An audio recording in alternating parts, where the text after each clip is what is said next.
Welcome again in class 9th physics and the chapter force and laws of motion. Okay, so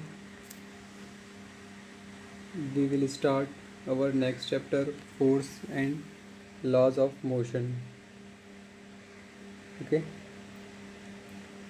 all of you completed your first chapter, motion, and their exercise question.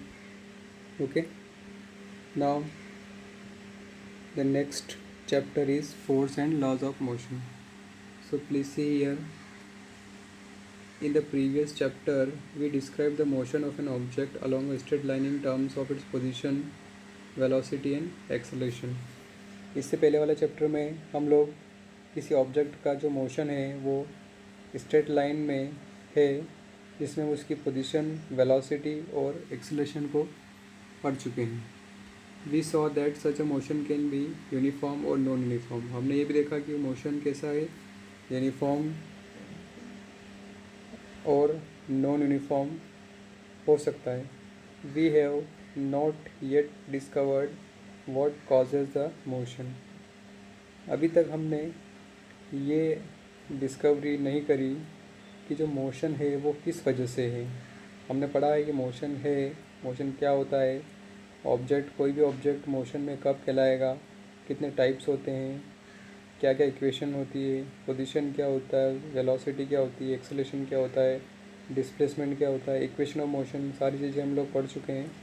लेकिन हमने causes of motion के बारे में नहीं पढ़ा है. Causes of motion, why does the speed of an object changes with time, ये भी हमने नहीं पढ़ा कि किसी भी ऑब्जेक्ट की स्पीड टाइम के साथ में क्यों चेंजेस होती है.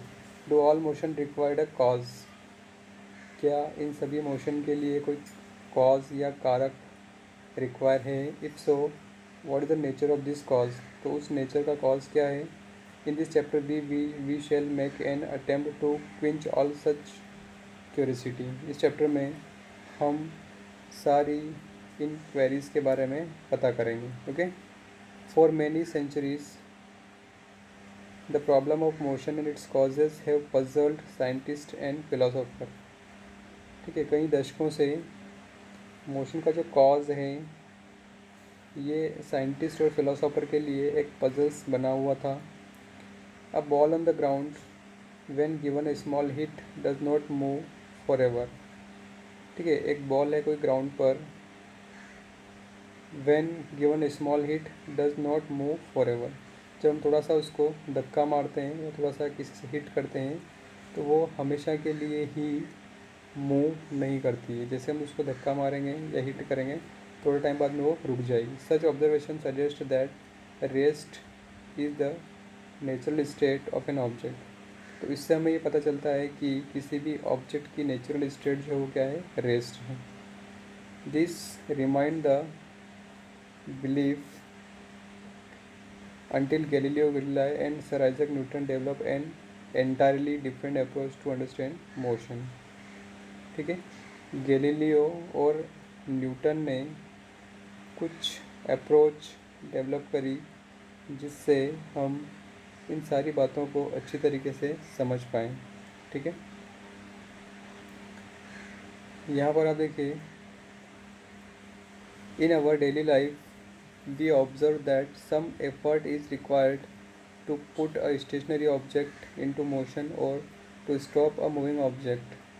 ठीक है, हम हमारे डेली लाइफ में देखते हैं कि कुछ चीज़ें स्टेशनरी होती है, उनको मोशन में हम लाते हैं, और कुछ मूविंग ऑब्जेक्ट को हम स्टॉपिंग कंडीशन में लेके आते हैं. We ordinary experience this as a muscular effort, कुछ मस्कुलर इफर्ट होता है. And say that he must push or hit or pull on object to change its motion, change its state of motion. ठीक है, तो कुछ चीज़ें ऐसी है जिनको हम हिट करते हैं, खींचते हैं, या कुछ की स्टेट क्या होती है, चेंज होती है. The concept of force